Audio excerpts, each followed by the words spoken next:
La galerie monumentale avec des colonnes doriques sans garde-corps, les façades sur rue recouvertes de planches à feuillure, la façade latérale en bardeaux, les deux cheminées en chicane.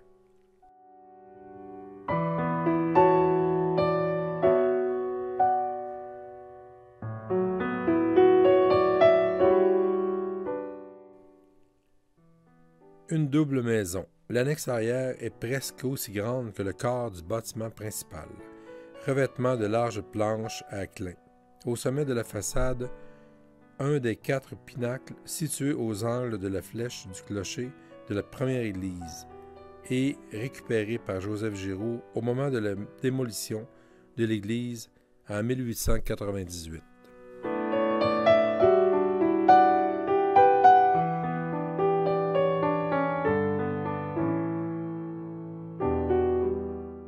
La magnifique résidence de Henri Grandbois, au 145 rue Tessier-Ouest.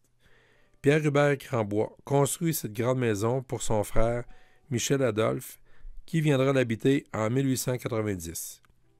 Son fils Henri se marie en 1896 à Bernadette Rousseau, fille du docteur Louis Télesphore Rousseau. Ils auront 9 enfants, ce qui nécessitera l'ajout d'une annexe à cette maison. Michel Adolphe meurt en 1908 à 77 ans.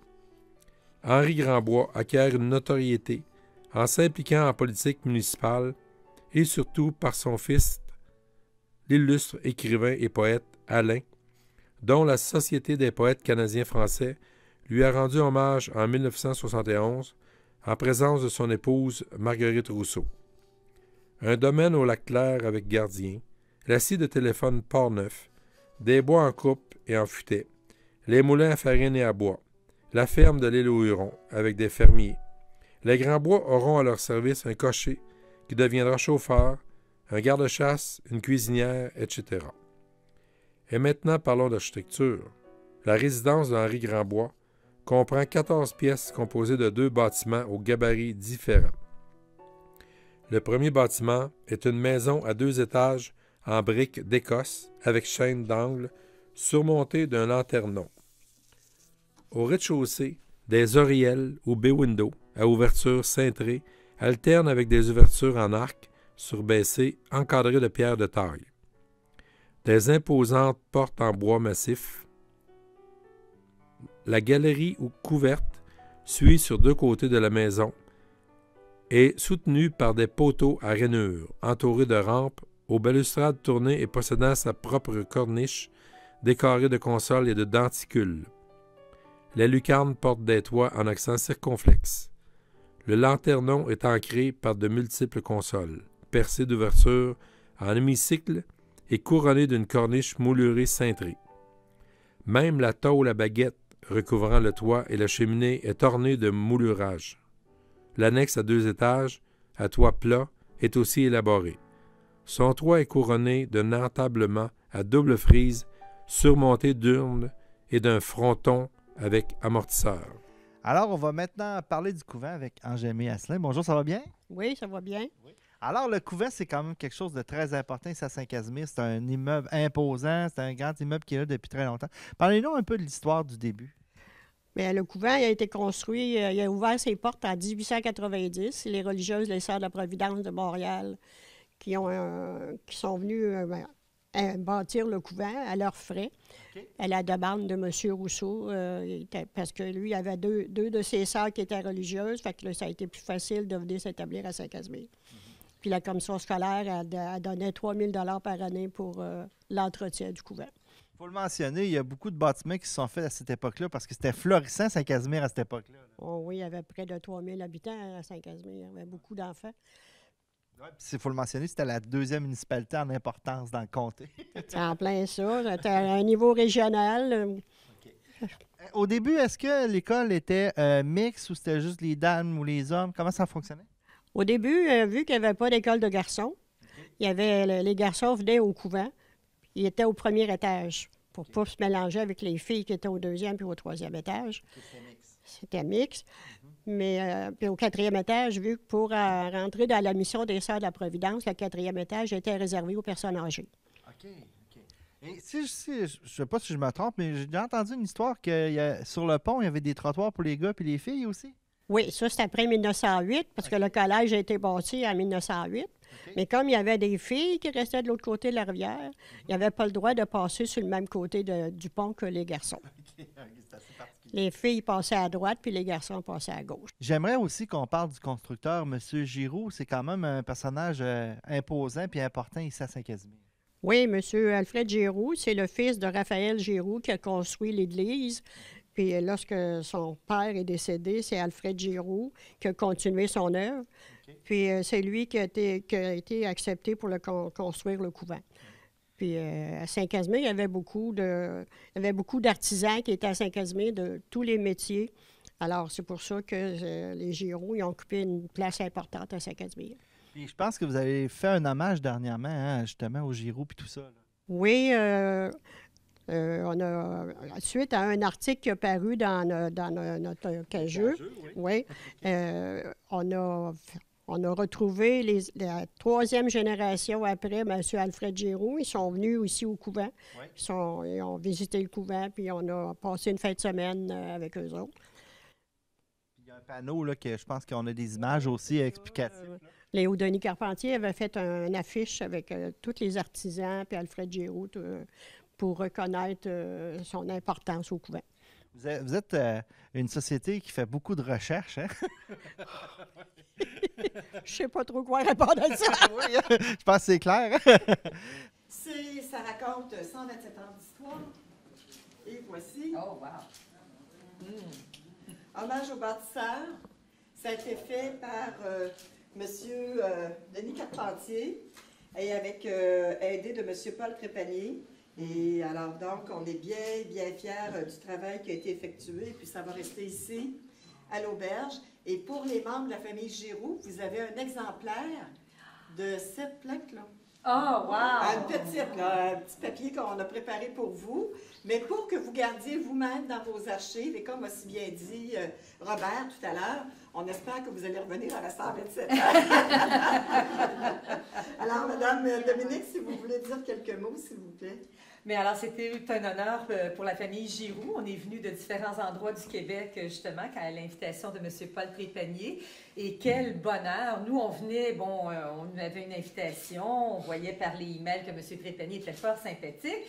Mais quand on est arrivé ici, au-delà de tout ce qu'on a pu découvrir en termes de patrimoine bâti, en termes de belles maisons, on a fait la rencontre de gens absolument extraordinaires. Et quand on dit qu'il faut venir avant 127 ans, comptez sur nous!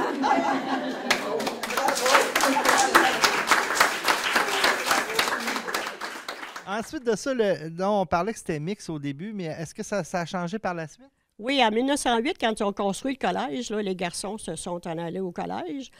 Puis j'ai lu dans un article, en quelque part, que les garçons étaient bien tannants, puis des fois, ils faisaient des mauvais coups, puis ils sautaient. Vu qu'ils étaient au premier étage, ils passaient par la fenêtre, puis ils se sauvaient. OK. Fait que là, les sœurs, ils leur disaient, vous allez voir, quand vous allez être au collège, ils vont avoir des frères, là, puis ils vont être pas mal plus sévères que nous autres, vous allez avoir peur. Puis c'est le contraire qui est arrivé, c'est que les frères, ils les avaient entretenus dans le sport. OK. Fait que là, ils étaient moins tannants. Alors, c'est les ancêtres du sport-études. Oui. Exactement. Et par la suite, le couvent, il a été vraiment enseignement féminin jusqu'en 62, c'est ça? En 62, on a bâti, la municipalité, la commission scolaire a bâti l'école ici, l'école Le Bateau Blanc, qui s'appelait au début les Sœurs, l'école Notre-Dame de la Providence. OK.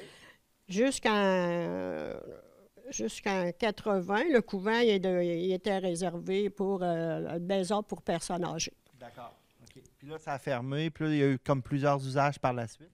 Oui, bien en 90, c'est-à-dire que c'est en 90 que le couvent est devenu abandonné. Ouais. Puis il y a une maison je pourrais dire ça, toxicomanie, oui, c'est ça. Ouais. Qui est jusqu'en l'an 2000. Durant 10 ans, ça a été une maison. Et puis, le 7 août 2000, ils sont partis. Puis, ils se sont en allés à Saint-Augustin. Puis, on a décidé qu'on ne ferait pas démolir le couvent, que c'était une bâtisse très importante pour Saint-Casimir. Alors, on a fait un organisme à but non lucratif pour sauver le couvent. Ça date de quelle année, ça? l'an 2000. OK. Ça s'est fait dans la même année? Oui. Pas tout à fait, là, mais on a eu les religieuses des Sœurs de la Providence. On est allé les voir, puis ils nous ont passé 40 000 pour qu'on puisse acheter la bâtisse. OK. Puis à partir du 1er avril 2001, on était propriétaire du couvent. Il faut le mentionner aussi, ça a été une grande aventure parce que vous avez failli le perdre, le couvent. Là. Il y a eu beaucoup de tractations. Hein? Ah oui, ben oui, parce que là, à un moment donné, il y a des gens qui voulaient l'acheter pour la démolir, pour bâtir une épicerie. OK. Puis nous autres, bien, la Fondation, on n'était pas d'accord avec ça. Fait qu'on a décidé. Puis maintenant, c'est rendu une auberge très, très importante. On a 34 chambres, avec 17 chambres avec salle de bain. Et puis, c'est occupé à toutes les saisons. L'été, c'est les cyclistes. L'hiver, c'est le sport, le hockey. Puis avec les familles qui viennent organiser des parties, des rencontres familiales. Au début, ça n'a peut-être pas été facile les premières années, mais quand vous voyez ce que ça a été, que c'est rendu aujourd'hui, c'est le fun de voir le produit que ça a donné, puis comment que c'est dynamique, puis c'est le fun. Ah oui, ça a changé beaucoup. Au début, on se faisait traiter de bénévoles parce que on voyait trop grand, là. Puis c'est le fun de voir aussi qu'il y a un bâtiment patrimonial de cette ampleur-là qu'on ne pourrait pas refaire aujourd'hui parce que ce serait trop cher. Il est encore dans le paysage de Saint-Casimir. Oui, on est chanceux parce que si on regarde les Sœurs de la Providence à Saint-Tite, là, puis à Saint-Ursule, c'est à les Sœurs de la Providence, puis ça a coûté 600 000 de démolir un couvent à Saint-Ursule. Puis ici, ça a coûté à peu près une centaine de mille qu'on a été capable d'aller chercher pour le récupérer puis le garder en bon état. Effectivement, puis il est de plus en plus dynamique à chaque année. C'est en plein ça. La bâtisse n'a pris aucune ride. Pas besoin de botox pour notre beau couvent. À sa construction, tout a été planifié, pensé, sous-pesé pour durer. Que d'expertise, que de connaissances, que de savoir-faire pour ces hommes qui ont, avec des outils plus rudimentaires, su donner vie à un bâtiment qui ne veut pas mourir. Lorsque je parcours les longs corridors, je pense souvent à ces artisans dont les noms seront reconnus lors du dévoilement de notre plaque commémorative. Le couvent, qui en 2000 a été sauvé de la démolition par des gens très ordinaires, qui au fil des ans en ont fait un lieu extraordinaire. Les clients de l'auberge du couvent sont souvent émerveillés de constater les réalisations avec si peu de moyens, mais beaucoup de courage et de détermination. Impossible de démolir un lieu si important pour notre collectivité. Imaginons l'immersion de M. Alfred Giroux entrant aujourd'hui dans l'auberge, 127 ans plus tard. Pensons à comment il réagirait de vous voir ici, vous, les descendants de la famille Giroux et des membres de la collectivité casimirienne. Je pense que ce serait tout un choc, je pense bien, de voir que ça existe encore. Alors maintenant, on va parler des débuts de la Société d'histoire et de généalogie de Saint-Casimir avec Léo Denis. Ça va bien? Oui, ben oui, ça va bien, toi. Oui. Alors, Léo Denis, première des choses, le personnage qui est en arrière de toi, il est hyper important pour la Société. Oui, ben oui, c'est un des 3 fondateurs, parce qu'il y avait Angèle Masselin, M. Gérard Tessier, puis moi, en 1995, on s'était rencontrés parce que c'était les fêtes du 150e de Saint-Casimir. Et lui, il avait l'idée il avait créé la Société d'histoire de Québec. Puis là, il est natif de Saint-Casimir, donc il se disait, bien, ce serait fun de créer une société d'histoire et de généalogie de Saint-Casimir. Donc, c'est ce qui est arrivé. Et ça a été vraiment notre personne à penser, parce que lui, étant à sa retraite, un ancien sous-ministre au ministère des Transports à Québec, il avait beaucoup de temps puis d'énergie pour faire des recherches un peu partout, quasiment sur la planète avec Internet et tout ça. Donc, il nous a vraiment fourni beaucoup. On a beaucoup de documentation, d'édition de livres sur le patrimoine bâti Saint-Casimir, Saint-Uribe, Saint-Alban, mariage, décès et naissance. Il avait vraiment travaillé vraiment fort pour être capable de nous fournir des beaux documents. Je l'ai rencontré quelques fois, c'est vraiment un passionné, là. Ah oui, plus que ça, c'est difficile. Puis ce qui est arrivé, c'est que Avec le temps, bien, il est décédé il y a quelques années. Puis, étant donné qu'on avait... Il avait commencé, lui qui a commencé les démarches avec les sœurs à Pont-Rouge, c'est ça, pour l'achat des livres, parce que les autres, ils déménageaient puis ils voulaient les offrir à quelqu'un qui aurait une continuité. Que ces recherches-là, ces livres-là ne tombent pas dans l'oubli. Ouais. Donc, il avait commencé les recherches. Après, Angémé et M. Filteau ont continué avec les sœurs. Puis, on a acquis toute la collection. Que vous avez vu aussi, que vous allez voir, en tout cas, est upgradée, comme on dit en bon français, là, et à jour régulièrement. Donc, c'est M. Tessier. Donc, en son honneur, on s'est dit, on va faire le salon G. Robert Tessier, qu'on a inauguré il y a quelques années. Là. Mais après-midi, on va faire l'ouverture, mais comme vous avez pu voir, la porte est grande ouverte déjà. Donc, du salon G. Robert Tessier. Donc, il est né à Saint-Casimir en 1926, fils de Jeanne Bélanger et du marchand général Henri Tessier. Il épousa Berthe Labadie à Sillery en 1951 et ils eurent 4 enfants qui sont présents, comme je disais tantôt, Louise, Yves, Sylvie et Michel.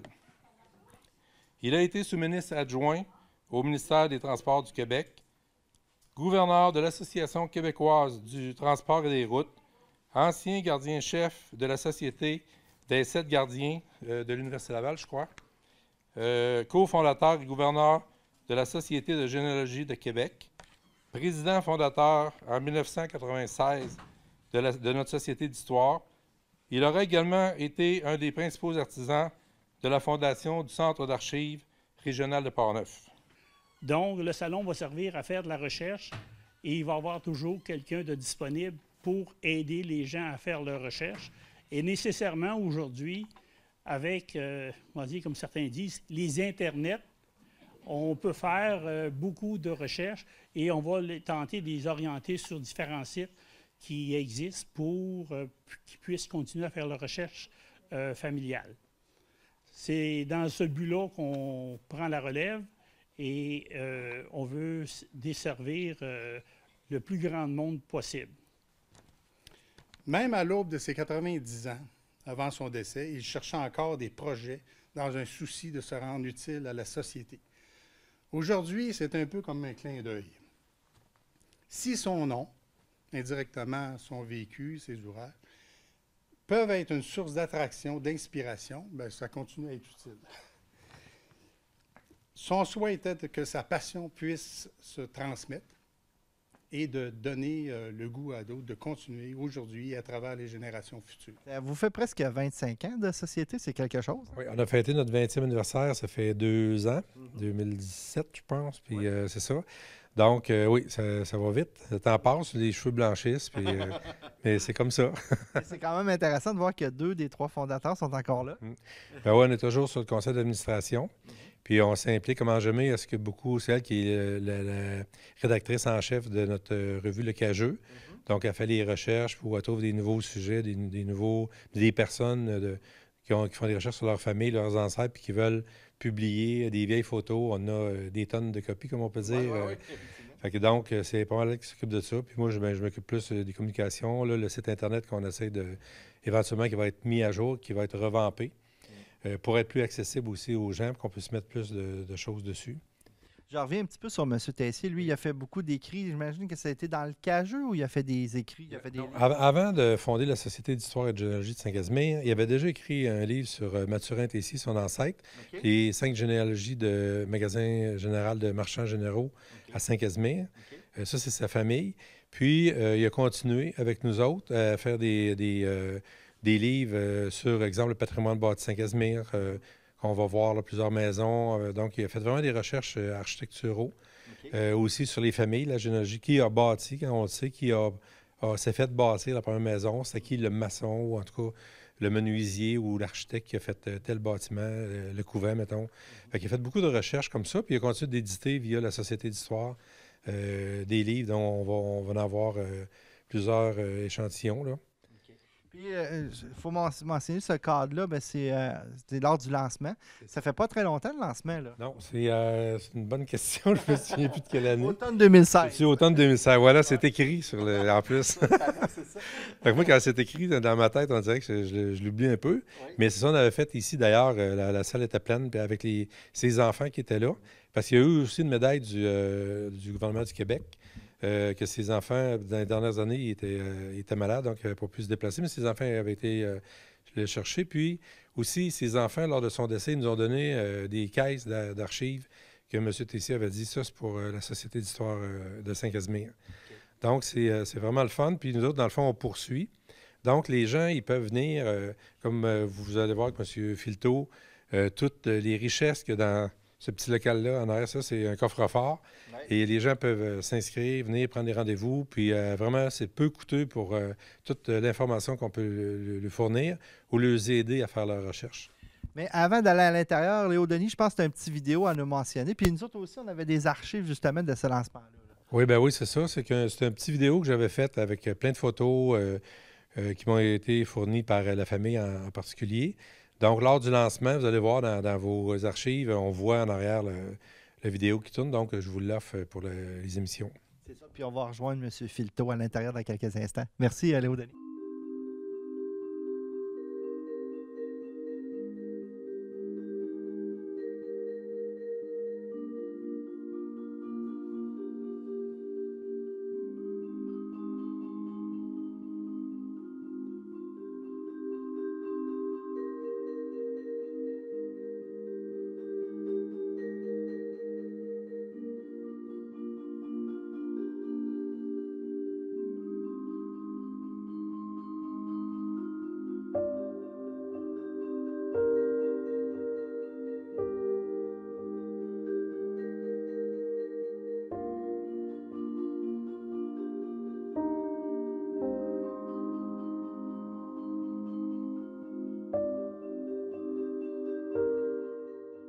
Alors, on est maintenant à l'intérieur. Monsieur Filteau, bonjour, ça va bien?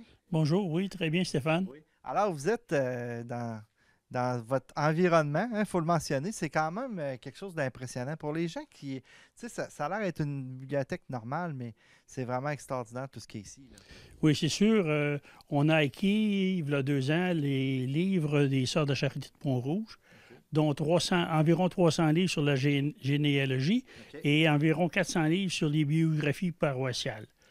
Et depuis ce temps-là, nous, on a continué à enrichir la bibliothèque en faisant des échanges. Parce qu'après coup, avant, la Société d'histoire avait déjà quelques livres de généalogie. Et avec les livres des Sœurs, on avait des doublons qu'on a pu échanger, entre autres, avec une autre société de la région de Trois-Rivières.